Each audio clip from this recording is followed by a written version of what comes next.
Welcome to the Boston Bros Political Show.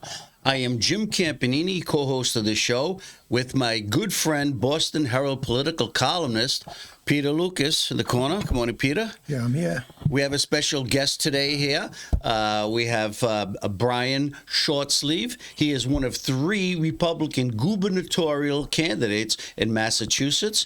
He'll be on the ballot come September 2026 for the Republican nomination. Good morning. Morning, Jim. Thanks for having me.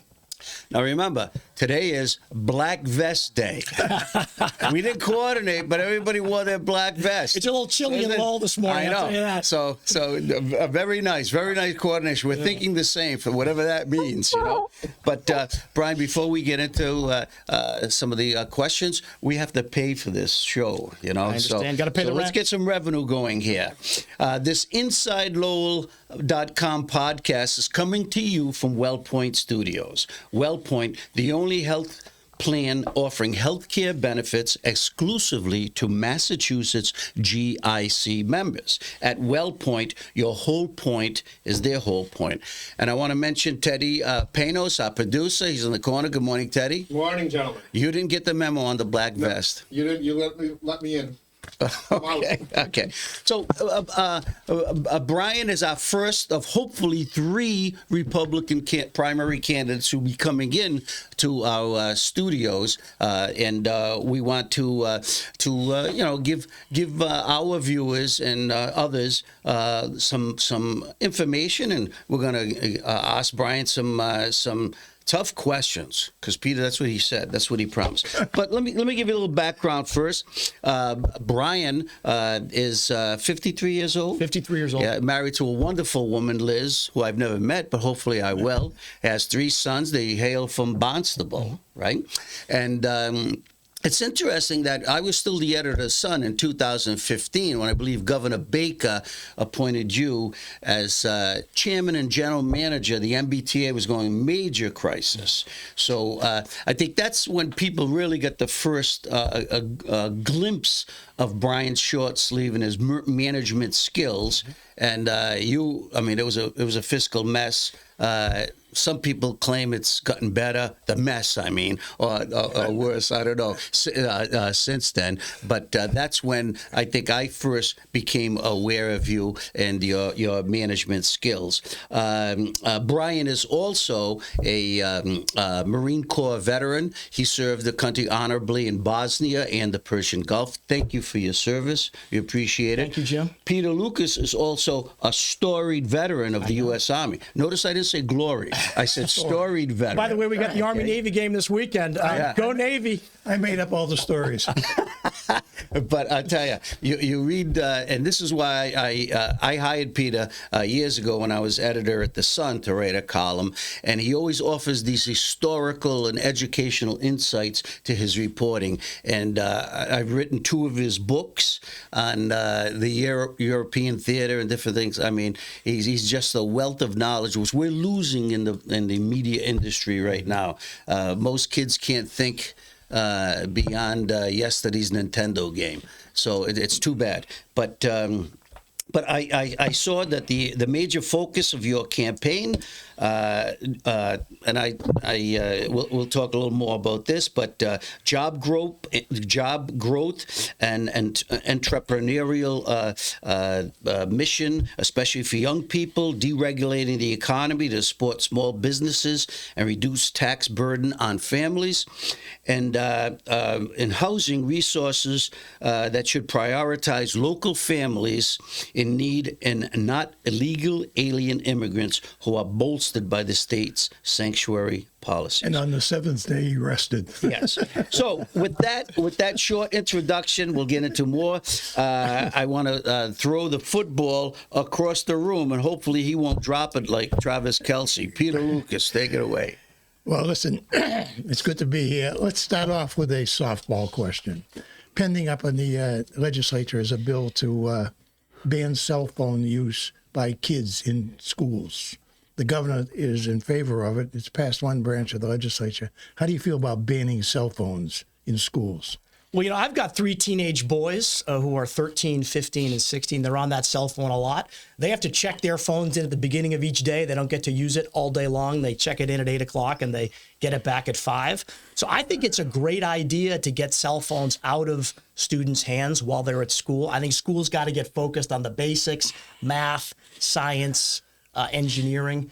We got great schools in this state, but they're not as great as they used to be. If you look at the MCAS scores, they've dropped by 5 to 7 points over the course of only 5 years. So I think there's a lot we can do to get our schools moving again. And I think keeping phones out of the hands of teenagers is probably a good thing. It's interesting because it's like a piece of legislation, which is rare these days, that's bipartisan. There's not Democrats and Republicans fighting over it because of philosophical views. It's just a practical idea to, put into place. So, Hey, I'd go so far as to ban cell phones for teachers in the classroom. Okay, That's not bad That's the way either. I see it. I served 7 years as a trustee at Middlesex Community College, Board of Trustees. Governor Baker appointed me, and I see. The community college has done a great job. 15 community colleges throughout the state, and the free tuition program is really helping people to get back. Those who started college careers years and years ago and dropped out for any kind of reasons, and now they're back into that sphere, and hopefully it'll improve their lives. So I see the value of the community colleges, and I wonder why we don't bring more of that model of focus. It's workforce development back into the public schools, K through 12. Here it is, Massachusetts, one of the most affluent states in America, one of the most educated, okay? And yet, you look at the curriculum of these schools.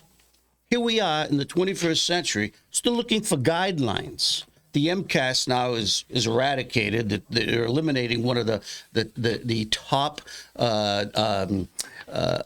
plans to evaluate education in a state. It served its purpose. Business And it was a leaders bipartisan, the MCAS was bipartisan. That was Tom Birmingham and Bill Weld. It was the first time we had statewide measurement and accountability, and that enabled us to understand how every school in the state was doing. So I think it was a huge mistake to get rid of the MCAS. You saw the latest guidelines they're proposing now, and portfolios, that portfolio was part of the MCAS plan for kids who were having difficulty, whether for physical reasons or whatever. They couldn't take the exam. Some kids don't, take tests well and stuff. But I'm saying here they are. They go 2 steps back.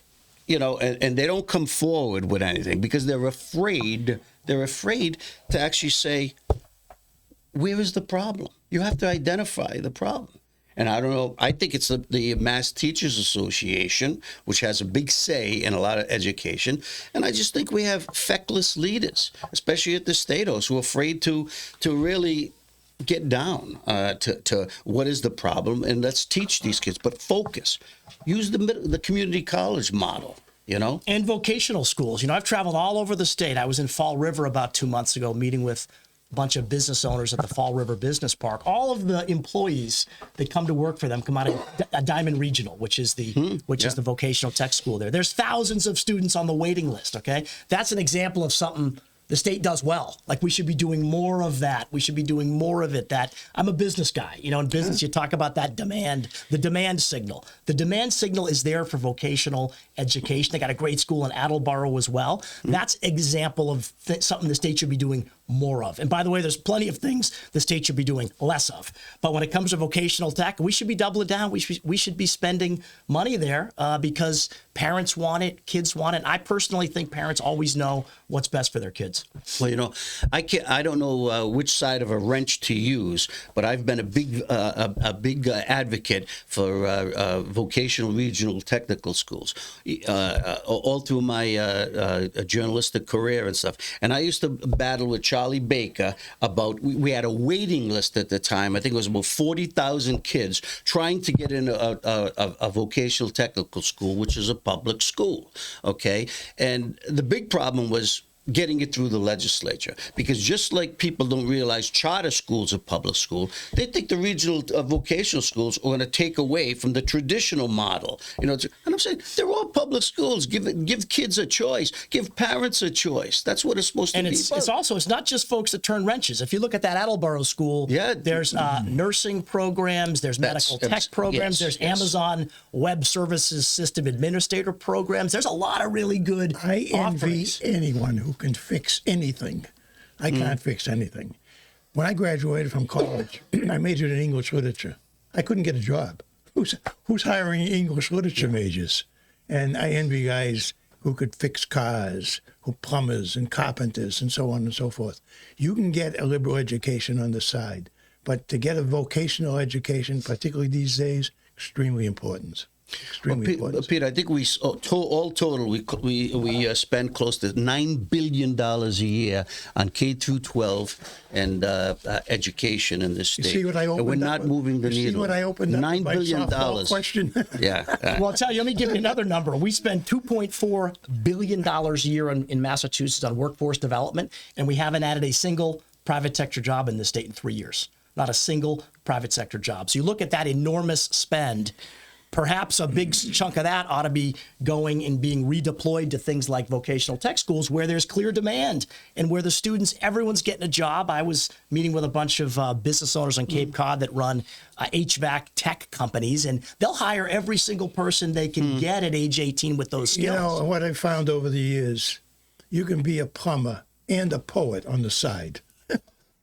As you fix the drain in the sink, you're going to write a poem about it. And you can make good money doing it. You know, you make good money doing it. I mean, this particular company I met with, they'll pay $80,000 for skilled techs, and you can make it $100,000 in a couple of years. Those are great jobs. We should do more of it. There aren't too many plumbers, electricians out of work nowadays. You know, that's what I say. Well, I'm always at home waiting for the plumber. Who doesn't wait for the plumber? You know? But, you know, talking about, you said the private sector and jobs. Recently, you probably read about two companies in Massachusetts that recently left the state. They're going to Salem, New Hampshire. They're bringing a total of 750 high-paying jobs out of this state. And their leaders, you know, they didn't want to talk bad about Massachusetts, but they said, hey, looking into the future, higher taxes and probably overregulation is coming down the road. You know, the state's looking at more ways to gain revenue, and we could do. They said that they could do a better job for the employees and for the people they serve out of state in New Hampshire, a low tax state. Okay. Well, there are six manufacturing so it's a companies. competitiveness, Right. And these are just two. Others have left, and you know, we used to be a magnet for high tech companies, and that slowed down. You could just take a walk through downtown Boston and other places, and there's a lot of places along 495 leasing that used to be occupied. I mean, what is going on, Brian? Well, there's 6 manufacturing companies in the last year alone that have moved up to New Hampshire. Why are they leaving Massachusetts? Because taxes are too high, utility bills are too high, and we're over-regulated. If you zoom out a little bit and look at this state, I'm a business guy. You know, I think we should be number one in private sector job growth. We should be number one in entrepreneurship. We should be number one best place for people getting out of school to work. And by the way, this state was number one for a long time. I mean, from 2010 to 2020, fastest growing state in the Northeast, 400,000 private sector jobs added. What happened? Look at the last 3 years. What happened? I mean, the last 3 years, we've lost 12,000 jobs. Nationally around the country, 3 million jobs have been created. If we were just keeping up in Massachusetts, we would have added 100,000 jobs. We're down 12,000. I'll tell you why. It's because Maura Healey's policies are driving people and businesses out of this state. Maura Healey ran on the largest tax hike in state history, which increased the marginal tax rate by 80%. This year alone, she's proposed 5 new taxes: a tax on candy, a tax on pharmaceuticals, a tax on charities. No, but she told the municipalities, if you need more money, use your local options tax. Well, like they're already taxed the meals taxes to the limit. Well, restaurateurs can't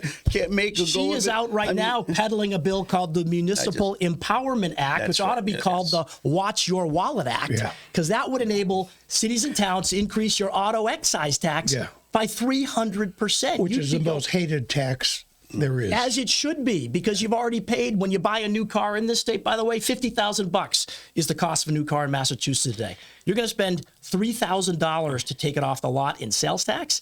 And then about 6 weeks later, you're going to get that hated bill from your local town. Right. In this day, is another $1,200. Under Healy's proposal, that auto excise tax could be $3,700.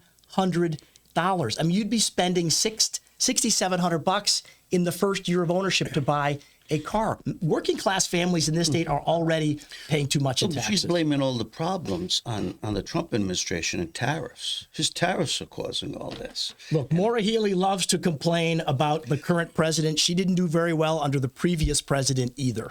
The reality is the reason cities and towns are faced with budget crisis, the reason they're doing overrides is because Maura Healey has not expanded or grown unrestricted local aid. She has spent billions of dollars on a bloated state payroll. She spent billions of dollars on migrant hotels and putting migrants into the home base program. If you look at the total amount of money she has spent on those migrant programs, direct and indirect, it's probably $5 billion. And for that amount of money, Jim, you could give every city and town in this state $15 million, and then they wouldn't be doing overrides. They wouldn't be... How would you have handled the influx of immigrants that came into this state as governor? The right to shelter law is a law that exists for a reason. We've always been a compassionate state. We take care of those in need. That law was put in place in the 1980s to protect the most vulnerable people, generally women, families that need short-term assistance. Who are Massachusetts residents. Massachusetts residents and U.S. citizens. Right. Maura Healey has completely misused that law. That law was never designed to absorb thousands and thousands of families coming into this country from other places. And by the way, neither was the home base program. The home base program is free apartment rental vouchers. That was designed for Massachusetts families who need short-term assistance. Maura Healey's in the process of moving 9,000 migrant families into that program, which has gone from $20 million a year to $100 million a year. At the end of the day, it's about dollars and cents. How would you have handled it? How would you have handled it as governor? I would restrict taxpayer-funded benefits to Massachusetts residents who are U.S. citizens.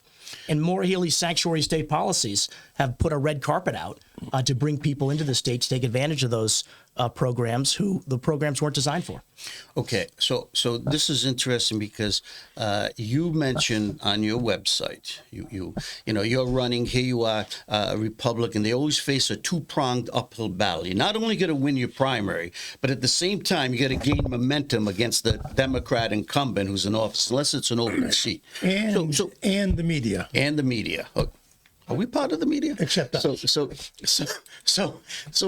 here's the thing. You cite Governor Weld. Now, I remember when I first became editor of The Sun in 1990. I was the managing editor at the time. I wrote an editorial. So I couldn't believe it. The state budget went over $9 billion under Republican Weld, who we endorsed at the time for governor. You know, and it's now a record-setting $61 billion. We solved a lot of problems on the Weld with that $9 billion budget. Now it's $61 billion. It's overwhelming. It seems like all our problems are insurmountable. Okay, no one wants to work together to resolve these problems. But by the way, that's 60. You mentioned. Let me finish this. You mentioned Weld when he was a nobody. He ends up winning that election, okay? You're trying to gain exposure and familiarity. But you said in your travels around the states, voters were fed up with the Democrat leadership and felt the state was heading in the wrong direction. You say now in your travels, you're getting this sense, is this undercurrent actually resonating? Do you see this as a groundswell? Because people got to be upset. No, it's very real. It's very real. It's not just Republicans. It's independents who feel abandoned. It's Democrats who are fed up. I was in Seekonk on Saturday morning meeting with an Army veteran who's on a fixed income, whose electricity bill has gone from $80 a month to $160 a month. And he said to me, like, I can't afford to pay this. So I'm listening. And I'm running for governor because I want to make this state better for working families and for small businesses. Maura Healey is not listening to people. When I am governor, day one, we'll strip all of those state mandated fees out of your utility bill. When you look at your utility bill today, 2/3 of your bill is unrelated to the cost of power. Right. It's all state fees. That's $1.5 billion a year running through the utility bills of working families.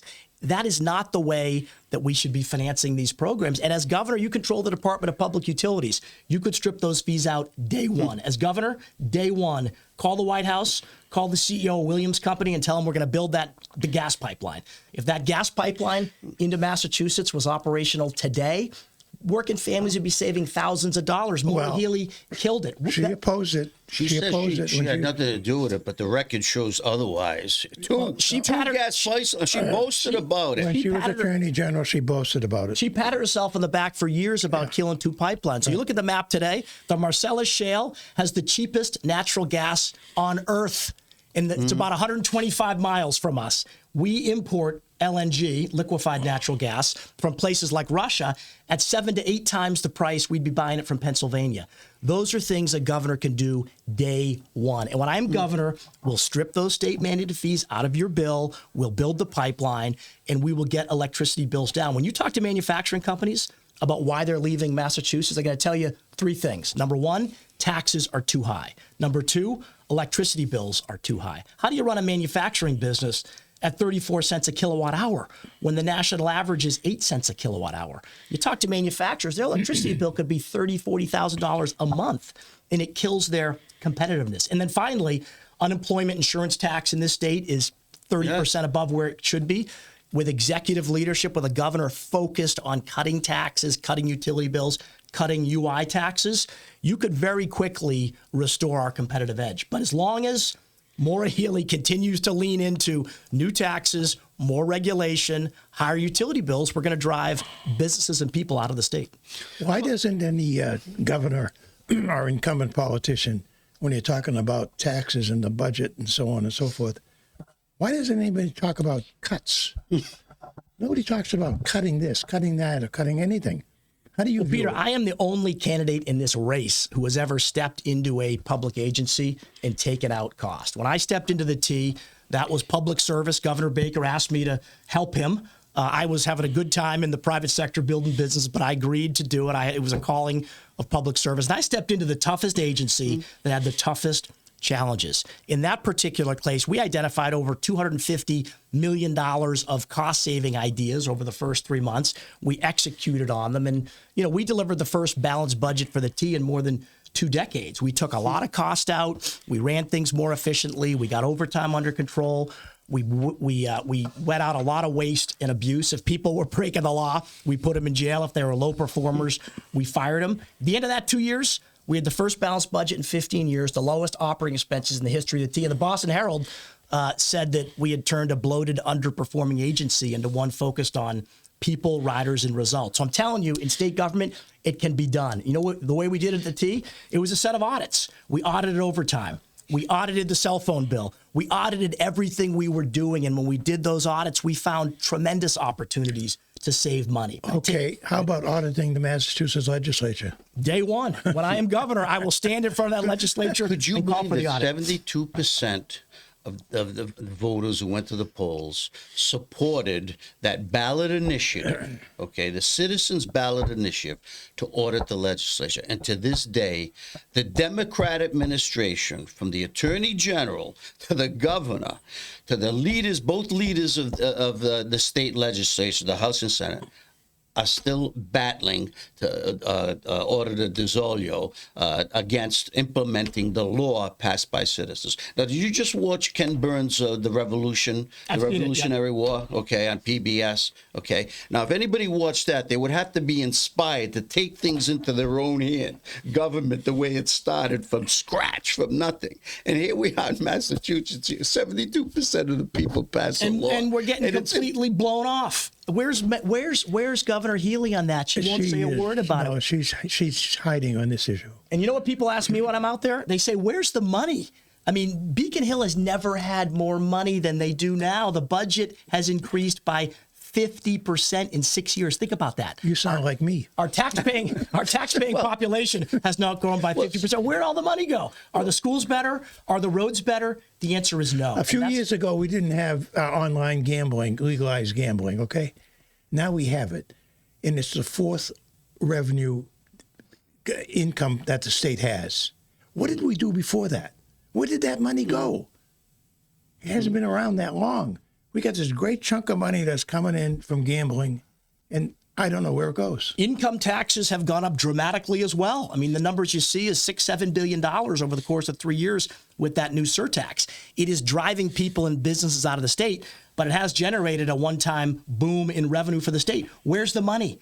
Is it making schools better? Is it making roads better? And when I'm out there meeting with families and businesses, that's what they ask me. And that's why we got to audit not only the legislature, but every single executive branch. At the T, we went through 39 departments, line by line, contract by contract, cost center by cost center. We found tremendous opportunities to save money. We had a $200,000 a day overtime bill when I got to the T. And I asked the team, how do we keep track of overtime? How do we know what people are doing?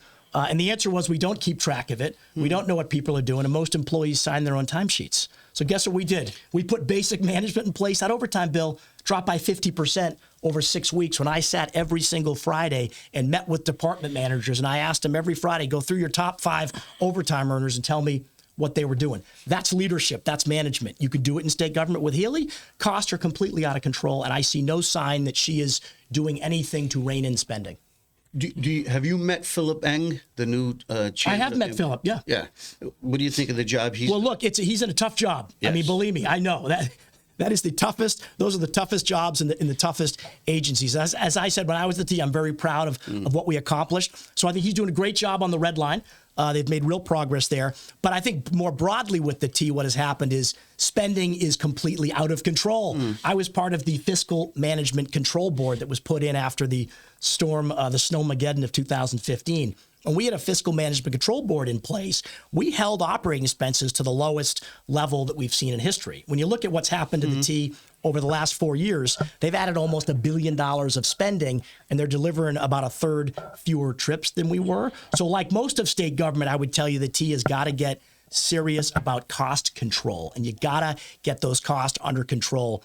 Because during COVID, the MBTA got 2 $1 billion bailouts, one from Trump, one from Biden. Those bailouts aren't coming back. No, the only way for the T to be viable is to get its own cost under control. Well, I mean, you brought up Trump. How do you, you're governor, how are you going to work with Trump? Are you a pro-Trump, anti-Trump? Look, I'm a businessman, and I am confident that I could have a great relationship with this president. I could deliver for the people of Massachusetts. Here's what I tell you I would do. Day one, I'd get in an airplane, I'd fly down to Washington, D.C., and I would sit down with the president and this administration to fight for things like the Cape Cod bridges. Maura Healey won't do it. She will not engage with the administration. She just wants to play politics.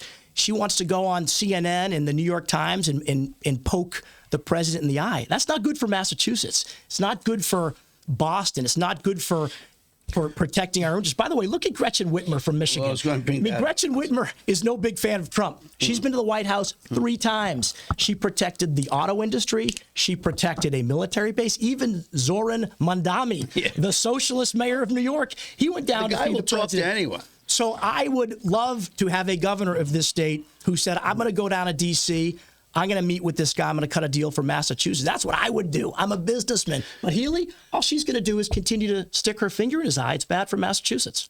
Well, it's common sense because we've got a congressional delegation. No one has a connection on the Republican side of the aisle. Now, you know, you think Tip O'Neill would allow something like this to happen?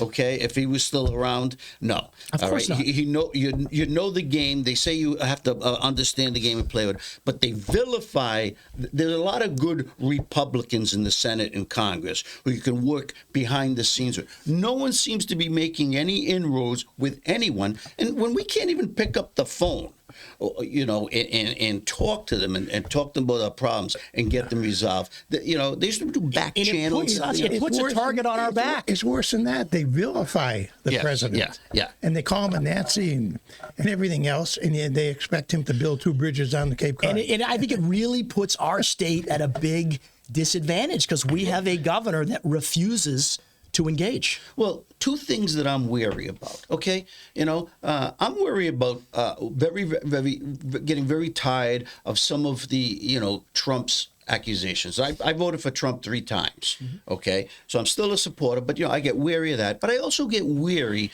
of politicians who just complain and blame everything on what's happening on the federal side. Things have been going on under Biden the same way. They were going the same way and stuff. And yet, Massachusetts used to be self-reliant. Look at these other states who don't have the federal funding we receive and stuff. And yet, they make a go of it. They make a do. They don't have a gambling tax. They don't have a millionaire's tax. Okay, they don't have cannabis taxes. They're not thinking about congestion pricing taxing, carbon taxes. I mean, we've got every tax in the book, and we're thinking about more. And look at the results. I mean, look at the results. We are now 50th out of 50 in this country in private sector job growth. We are dead last. Imagine that Massachusetts, a great state. We got a lot of really smart people here. We're dead last in private sector job growth. It's because taxes keep going up, regulations pile up, and the environment under Healy just continues to be more and more anti-business. Well, let me ask you this. I think you're a qualified candidate to become governor. I've known a lot of governors, and I think you got the qualifications to make a good governor. You got 2 opponents. They're pretty good candidates, too. Mike Keneally and Mike Minogue. And my question to you is, I think the 3 of you are formidable candidates, let me put it that way. And how would you feel, say you were won the convention endorsement, would you consider one of those 2 as a potential running mate as lieutenant governor? Well, I'll tell you, I haven't gotten that far, Peter. I am running to win this race. I think our voters want a fighter. They want a proven governmental reformer. They want someone like me who has spent their life tackling the toughest problems in the toughest agencies like the T, building small businesses. Half the people in this state work for small businesses. I've spent my life building and scaling small businesses. And I think our primary voters want someone who's demonstrated they can fight, they can win, and that they got the backbone to stand up to Maura Healey and win this race. I think I'm the candidate who can do it. Yeah, I think so. So in other words, you don't want to answer the question.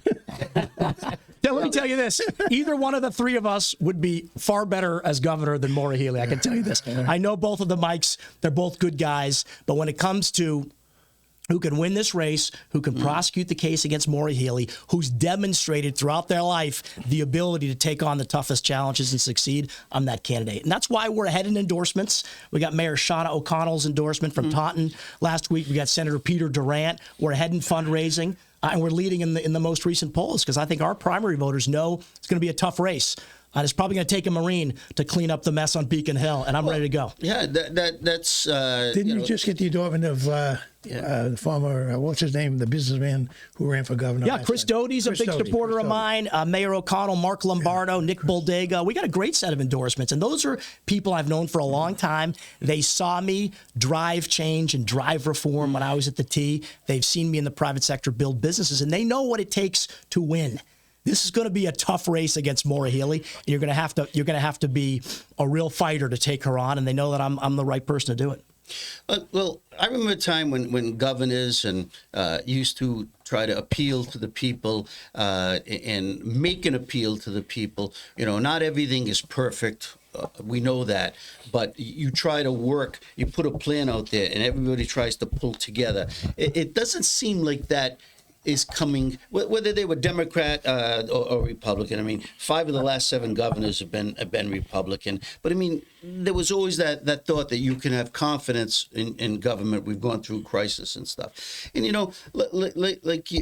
this groundswell. I mean, over the weekend, I had to travel out of state, come back, and you get into these traffic jams coming from Massachusetts. I mean, there was a report in the Globe front page the other day. I was astounded that most people who travel into Boston for jobs, they spend 83 hours a year stuck in traffic with their cars. And it's gotten worse. And adds to the productivity. And yes. And so when you're sitting here saying stuff, why are construction crews out there now? Why don't they do the work at night? When you always used to say those things. Okay, safety reasons are a big factor and everything else. But there's all these little things that just keep mounting. We had a garbage strike in Massachusetts. It didn't affect me up here in Lowell. 22 communities in greater Boston. It was like Naples, Italy. You know, they had the strikes in Naples, Italy. Just put the. It lasted for 3 months. The Ethnic governor slur. was silent. Well, you know what? No. Ethnic Okay. slur. And then you got the attorneys who defend the indigent and criminals. Okay. They walked off the job 1,000 cases, and it's a one-day story, you know, in major media in this state, not the Boston Herald, and then it's like, oh, let's forget about it because it just keeps going worse and worse, and the garbage is bombed. Then we get on national TV, they show a picture of Medford with the garbage stuff. I mean, doesn't a governor step in and say, hey, guys, gals, let's get together here. This is Massachusetts, 21st century. And I was like, people got to be saying to themselves, what's going on? And then a story comes out this week, Boston Globe, Suffolk University, which I was shocked they even published the story. 1 in 3 people have thought of leaving the state in the last year. And I see it every 1 day in because 3. whenever I'm out, I ask people, are you or friends of yours, have you thought about leaving the state? And there's someone leaving Massachusetts every 11 minutes. So what people say to me is Maura Healey's not focused on the problems in my life and on solving my problems. All she talks about is the national political stuff. Where is she on the public defenders? Where is she on cutting utility bills? Where is she on fixing the garbage strike? She's not focused on things that a governor can do to make your life better. I'm a Marine, okay? In the Marines, you learn that leadership is about taking decisive action. You have to have a bias for action. You don't sit, you don't wait, you run at the problem, you solve it. With Healey, the answer to every problem is another commission. This summer, well, the Globe ran a story on electricity bills and why your utility bill is so high. And of course, the answer is all of the state mandated fees. She's running through it, and she said, we need a new commission to study why your utility bills are so high. We don't need a new commission. We need a new governor, and we need new policies. Well, look at October. She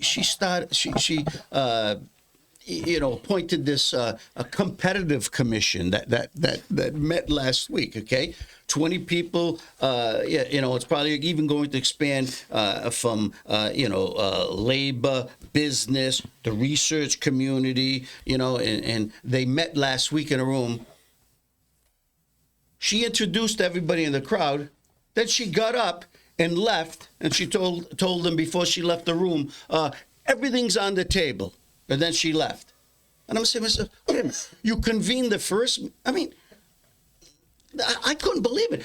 Our governor's supposed to lead from the get-go and not from behind the curtain. I'm saying to myself, would you do something like that? Well, I've spent my life in the private sector building companies, okay? I know why businesses are leaving Massachusetts. We don't need a commission to tell us. Taxes are too high, energy bills are too high, and we are over-regulated. Those are things that Governor Healey could address tomorrow morning. She could wake up tomorrow morning. She could announce the auto excise tax is dead. She could announce she's stripping all those state-mandated fees out of your utility bill. In fact, there's a bill in the legislature, a Democratic bill, sponsored by Mark Cusick, the Democrat head of the Energy Committee, which would do just that. Start to phase down the Mass Save program, turn the 2030 and 2050 mandates into recommendations. She could sign that bill tomorrow. She won't touch it. So we don't need new commissions and new studies. We need new policies. Speaking about new commissions, we've had a commission meeting about 5 or 6 years now to change this flag, to come up with a new design for the Commonwealth of Massachusetts. Well, it's been established for 5 years, and they haven't come up with a design yet. You know what? We have a great flag. Not that we need a newer flag. I think with the flag we have is fine. And by the way, thousands of men and women have served under that flag for 200 years. I think the flag is a great flag. We should celebrate it. Our 250th is coming up. But there's a perfect example of the state wasting $100,000 on a study about a new flag. Two studies. Two commissions have been set up separately by two different governors. They come to the same conclusion. Nothing. There's nothing. They give us an appealing option. They gave us 3 that people can't even figure it out. They're looking cockeyed at it. Well, but I think if Suffolk University and the Globe surveyed the Native American Indian that's on the flag and state seal right now, he'd say, "Don't bother, I'm leaving." He'd leave the state too. I mean, this is ridiculous. Some people. I don't know if it was you, but someone said, just take the sword, if you want, off the top of the flag. If that's offending anybody, okay?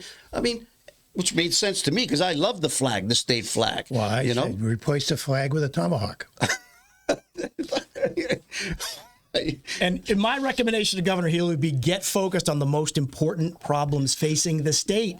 Focusing on anything other than the cost of living, electricity bills, taxes, regulation, that's where the governor should be focused. Because if we don't get serious about solving those problems, our kids and our grandkids aren't going to be living here. The fastest growing demographic of people leaving the state are 25 to 44-year-olds. Yes. And you know what they need? Yeah. They need a job and they need a place to live. That's what we should be focused on. When I'm governor, I'll be focused every day on things I can do through executive action and working with the legislature to bring down cost and make this a better state to live and do business. I don't see Healy focusing at all on those things. Okay, so you're elected governor, okay? Day one, what's the first thing you do under Brian Shortsleeve administration to get the mojo back in Massachusetts? I mean, you got to come out of the box. What do you do? When I'm governor, first morning, day one, we kick off the audit of the legislature and the executive agencies. Day one. You heard it first here. That's right. Day one, we strip all those state mandated fees out of your electricity bill. The government controls the DPU. You can do it. Day one, we reverse the ban on gas hookups, which has made it very, very expensive to build here.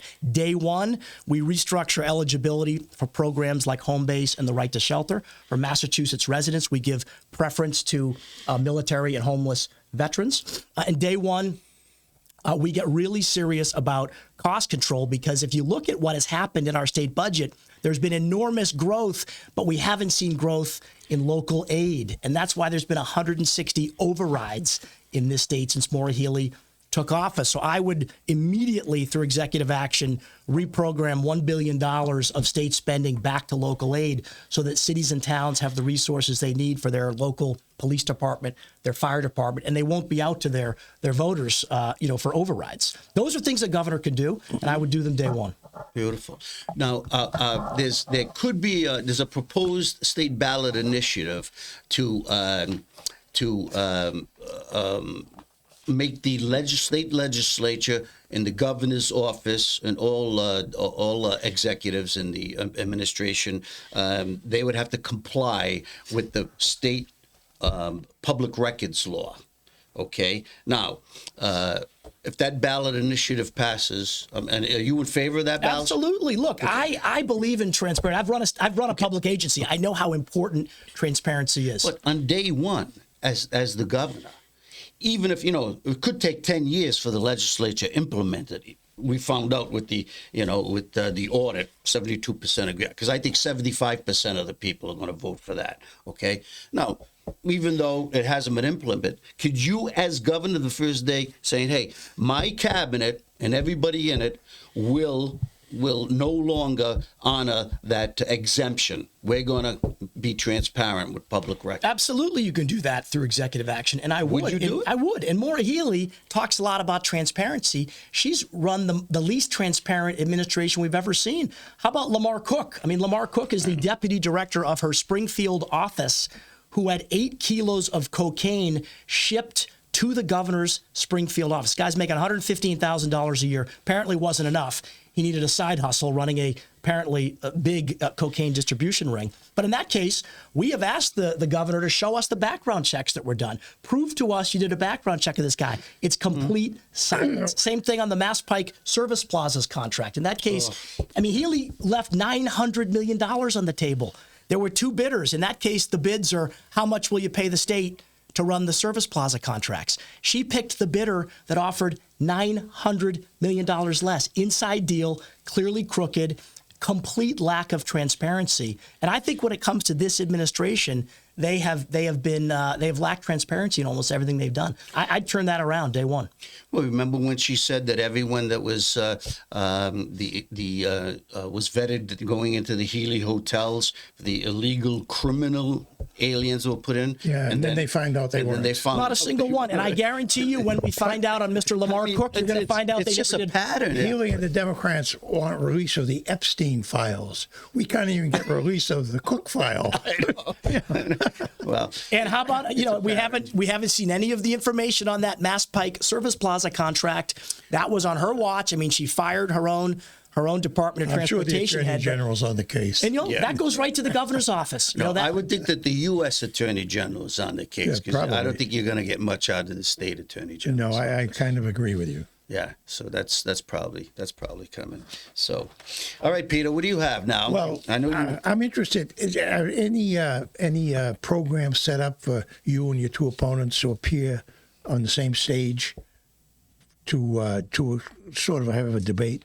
Oh, you bet. I did a debate on radio back in August with Mike Keneally. We did a big debate down in Duxbury at the Duxbury-Pembroke straw poll about 2 months ago.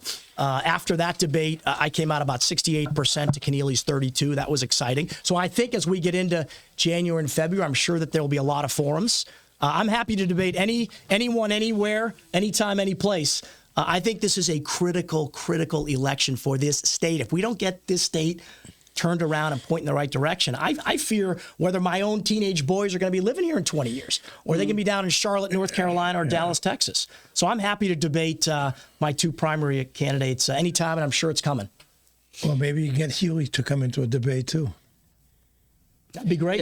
Yeah. I got a lot of questions I'd like to ask her. Yeah. You have more questions Well, to we're not ask her done. than the press is asking. That's for sure. There was a time when everybody would come to Massachusetts. They loved it here. Moved in. We were the envy of the Northeast, not only New England but the Northeast. I started my career in Indiana a long time ago, and people would ask me about Walden Pond, and I said I've only been there once in my life. It's a beautiful place. Read Henry Thoreau. I don't think people are coming to Massachusetts for Walden Pond anymore after they hear about everything else that's going on. Well, they'll be coming back after we win the Super Bowl. after this Again. But the point is, it's too bad, because in a lot of respects, I mean, I've lived in Massachusetts for over 30 years. It is a great state. The people are great, and it's just troubling to me how we've got into this situation when there is a lot of creativity, a lot of innovation, and people are leaving. Young people. Tim, where have you been? We've become a one-party state. That's the problem. Yeah, you could trace a lot to that. But people aren't dumb in this state, and yet I don't know. They just vote sometimes to get along instead of really look. I think now, though, like you said, people are fed up. I think people are awake. They're listening. I mean, Massachusetts needs a rescue mission, and it's not just people that aren't coming here; it's businesses. Biogen. That's a big Massachusetts publicly traded company. They just announced a $2 billion investment in the U.S., in large part because of the president's policies on bringing manufacturing back home. Guess where that $2 billion is going? North Carolina. Not a single dollar coming here. North Carolina, our marginal tax rate is 9%. They're at 4.5%. Our corporate tax rate is 8.5%. They're at 2.5%. Can you imagine if you're sitting in their boardroom thinking about where you want to invest $2 billion? You're going to invest it in states like North Carolina that are more competitive on every metric that matters. We got to get that turned around. We got to get businesses coming back to this state. And there was a time in this state when businesses were moving here. I don't disagree. I'm inclined to believe that we need an alpha male as governor. We need somebody in there who's very aggressive and is going to fight for the state. I think you also need a businessman. I mean, look, I'm a businessman. I live in the real world. I hire people. I fire people. I know what it takes to balance a budget. I know what it takes to control costs. I know what businesses care about. And I think if you have a businessman in the corner office who wakes up every morning and goes to bed every night thinking about how are we going to make this state a better place for companies to stay and grow and expand, you're going to see a very different set of policies than you see from Maura Healey, who's a career politician, never built a business, never hired people, never balanced a budget. I think you really need. She's hired people in her cabinet. 5 of them have left. 6 now. 6 is leaving with the transportation secretary. So you wonder, geez, how can all these cabinet members not even make it to the midway to the term and stuff? And It's just amazing. Some of them are, involved in scandals or other things. And I don't think Baker lost a single cabinet secretary in his first 4 years. She's had 6 depart. And at some point, that's a pattern. At some point, that's not random. It's a lack of management. It's a lack of leadership. And a lot of those folks have left as a result of scandals like the mismanagement of the Mass Pike Service Plaza contract that goes right to her door. So I was just going to say this. I had this train of thought, and before I forget, because it happens quite frequently nowadays. But you said the rescue mission. We need a rescue. We need a rescue mission. I got one for you. We need Brian's battalion. I'm ready. I'm ready to go. Peter signed right up for the battalion. Marines have landed, I think was Peter's headline when he wrote a piece on me in the Herald. So I talk about that too. The Marines have landed. We're ready to go. But what is, and I keep going back to this because you mentioned the $2 billion going out of the state and stuff. I've been reading these stories on the SNAP benefits, okay? The food stamp program and everything. And I'm reading the story and I'm just hoping that people go back to reading. I couldn't believe 38% of our benefits are going to Arkansas. People in Arkansas are getting it. Another 22%, I think it was in Tennessee. And I'm saying, doesn't the state say, hey, babe, we got to check this? And isn't that what Trump is asking before, he gives this money, the federal money to Massachusetts? And hey, I want the data. Who's monitoring this program? Who's screwing? But you think the state officials, some with the state, would say, "Hey, gee, we got to look into this. There's like 40% of all our SNAP benefits are going to." There's also $1 million a month getting stolen through fraud because we're one of a very few states that does not use modern chip card technology to keep track of those cards. And so fraudsters are stealing money. But here's the deal. We've got to audit that program, make sure the people on it are eligible. That's an important program. We all care about protecting the most vulnerable among us. You got to audit it. We can't even audit the legislature. Right. To begin with, we can't even audit the legislature in this state. Well, we should audit Mass Health. I mean, there's 300,000 more people on Mass Health than there were before COVID. And by the way, we've lost about 150,000 taxpayers in 3 years. You got to audit that program. You got to go through everyone that's on there, check eligibility, and make sure that that program is being used for the people for whom it was intended, which are the most vulnerable. But in every part of government, those audits will be critical. And I think you're probably going to find a lot of people on those programs who shouldn't be on those programs. You think the state is ready for a change? Really? I absolutely do. When I talk to people out there, working families that are struggling to pay their electricity bills, or a young couple who buys a home in a community and maxes out their mortgage payment, as we all did, and then their property taxes go up 20%. Because of an override in their community. And they're left in a position where, their electricity bills and their property taxes now are rivaling what they're paying on their mortgage. So I feel it out there. Young families, I feel it with elderly people on fixed incomes. I feel it with veterans on fixed incomes who are seeing their expenses go up. And I think people realize that this state has always worked better with balance. It's better to have 2 teams on the field. 5 of our last 7 governors are Republicans. Guess what? This state's done pretty well under Republican governors like Bill Weld, Mitt Romney, and Charlie Baker. Get the economy moving again. Get costs under control. Hold the line on taxes. That's what we need. If we continue down the path that Maura Healey has us on of higher taxes, higher utility bills, and more regulation, we're going to wake up in 5 years with another couple 100,000 people having left the state, and we're going to continue to be 50th out of 50 in private sector job growth, which is not where you want to be. Well, what's the good news? Well, the good news is change is on the way. The help is coming. If I get elected governor, believe me, we'll fix a lot of these things very quickly.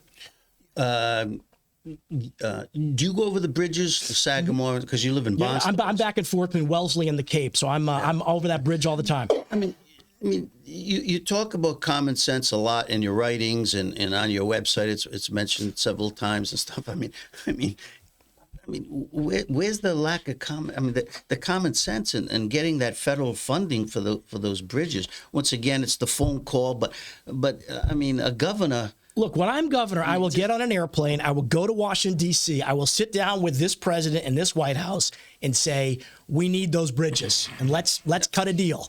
By the way, the mayor of New York has done it. The Democrat governor of Michigan's done it. Look, leadership means reaching across the aisle to find common ground to deliver for your people. Right? For your people. just And you frustrating. got to check politics at the door of these things, and you got to reach across the aisle and We've get been things done. In Massachusetts, we put politics above policy, and that's been. And we're paying for it. Working families are paying for it. Businesses are paying for it. Now, with your public transportation background, yesterday they held a big conference on transportation, the MBTA, looking.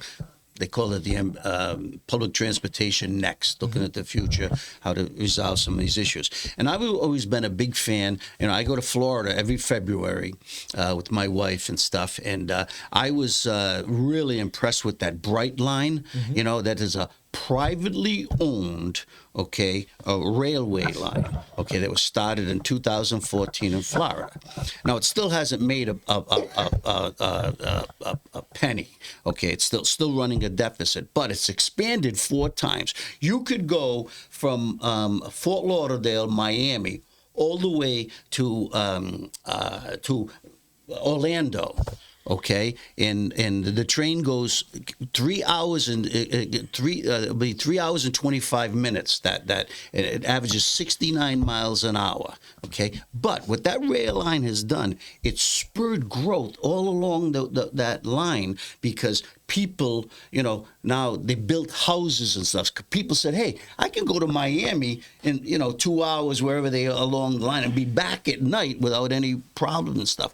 And I always wondered, why couldn't Massachusetts, I know they've tried, build a rail line like to the Berkshires or to the New York border or something, or privatize something Well, like look that. at Europe. I mean, if you go to England, all of the best rail lines in England are privately operated. They're commercial enterprises. They're run by businesses. They do a great job. In this state, what we've got to do to unlock the housing market in places like the Merrimack Valley in the western part of the state, central Massachusetts, is we need to use those commuter rail lines to try to move people in and out of Boston, because that's Build where a lot it of the and they jobs will are. come. Absolutely. I mean, even businesses would go out there if you can make it to Boston in an hour, from there on a train, and you do your work on the train and then go back to your family at night. I mean, but we spend all this money, and it's so congested in the greater Boston area. I mean, that's still like the Wild West to us, to Massachusetts. Get people to move to Western Massachusetts. And Great it communities. really out there. unlocks parts of the state where it's more affordable to buy a home. But you need more frequent service, and you need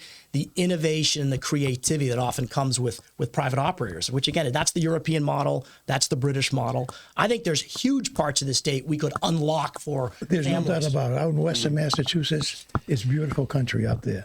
Yeah. The thinking has been that Massachusetts ends at Route 495, and the rest is who knows what.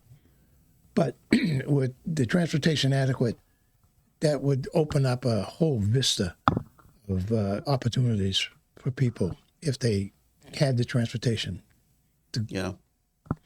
I think it would. And, I think we've got a great, the Lowell Regional Transit Authority in Lowell does very well, and we've got alliances with the colleges, UMass Lowell now, and they've been able to reduce their bus fleet, which they had to pay taxpayers' money, because now they're utilizing the LRTA buses. Same thing, Middlesex doesn't have a fleet, but they use our buses to move the kids. So, disclaimer, I'm a consultant to the LRTA. Great. So, but anyway, so one question before you leave here, what Christmas movie would you suggest for people out there? What's your favorite Christmas movie that we can watch? Apocalypse Now. I'm a fan of National Lampoon Christmas Vacation. With, All right, Chevy Chase. all right. There it is That's a for Brian- personal favorite. Brian Not Shortsleeve. appropriate for everyone listening, but a great one. Beautiful. Peter, any closing thoughts? Apocalypse Now. This is That's another great one, too. That's a great one. Yeah, we'll see. We'll see if Mass List picks that one up when they do this. So, Brian, I'm going to give you 25 seconds to appeal to the people out there. Say your thing. You got Well, 25 thank you. seconds, and we're going to close the show. All right. So- Well, thanks for having me on. Look, I am Brian Shortsleeve.